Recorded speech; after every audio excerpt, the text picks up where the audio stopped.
নমস্কার বন্ধুরা, আমি উমি হেসেল থেকে বলছি। আজকে আমি তোমাদের আম ডাল করে দেখাবো। একটা কাঁচা আম নিয়েছি, ডালটা ধুয়ে রেখেছি, চিনি নিয়েছি, সর্ষে ফোড়ন দেব, নুন, হলুদ, শুকনো লঙ্কা ফোড়ন।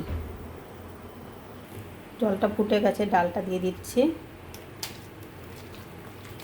ডালটা সিদ্ধ হওয়ার জন্য নুন দিলাম, হলুদ দিলাম, আমটা দিয়ে দিলাম।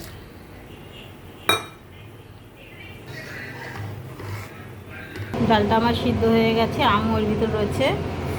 তেল গরম হয়ে গেছে, শুকনো লঙ্কা ফোড়ন দিলাম, তার সাথে সর্ষে ফোড়ন দিলাম।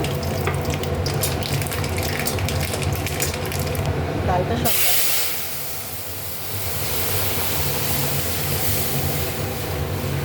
এবার সামান্য চিনি অ্যাড করলাম। টক ডাল তো একটু চিনি না দিলে ভালো লাগে না।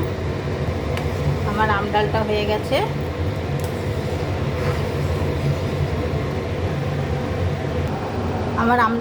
গেছে।